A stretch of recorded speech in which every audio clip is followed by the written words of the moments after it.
Okay guys, so we got this Nissan Quest right here. The problem is, like, when you scan it, you just get this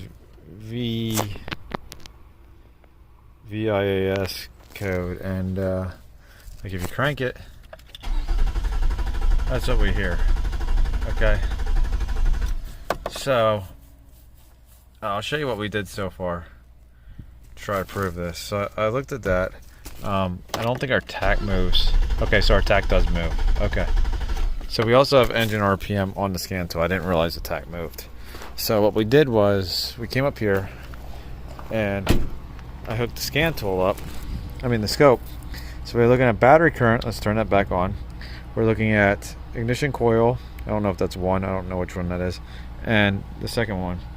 And then I also hooked up my flow gauge because I wanted to see fuel pressure. So watch this. We'll crank this real quick.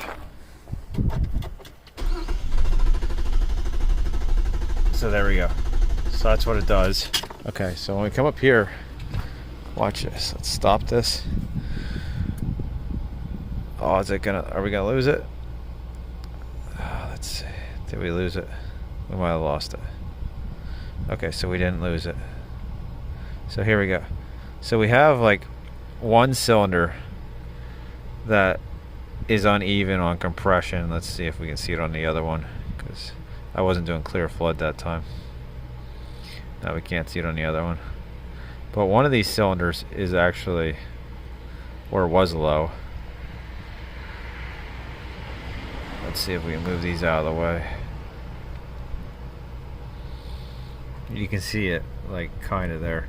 But one of the cylinders was low.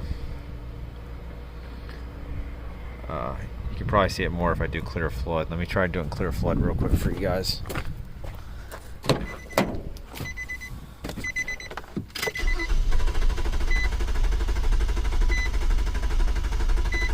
Unless the cylinder came up on compression now. Maybe it was flooded before.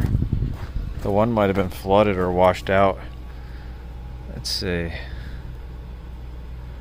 It looks a lot more even now.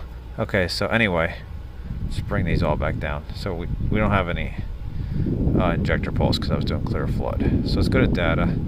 Let's bring up my save capture because I saved it. It wasn't recording because I didn't realize that this was going to be kind of exciting.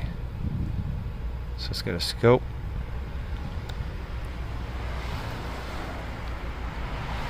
We'll go to this one. So this was my clear flood earlier.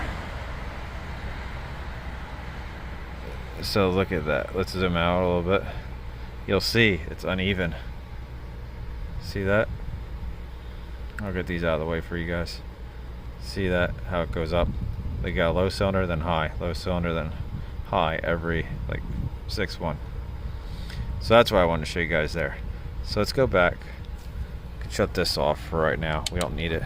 Now what I want to show you guys, my other test that I did. So let's turn this on.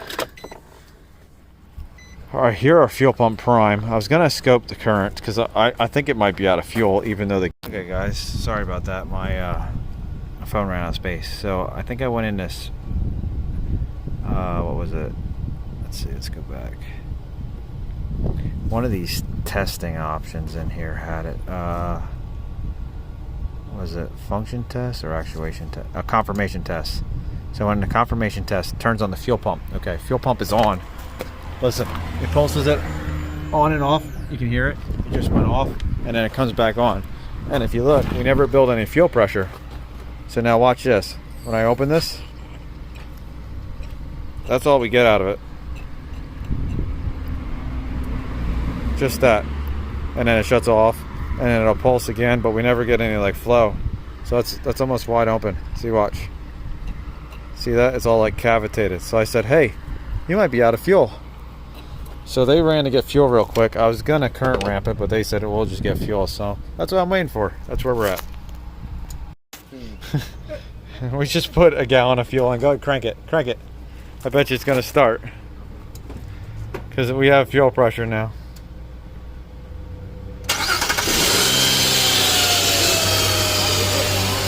Look at that, guys. So it's out of fuel. We put 1 gallon in. Now they're putting 2 and 3 more. Look at that. We didn't have fuel pressure. We didn't have fuel. Crazy. Well, I hope you guys like it. See you later.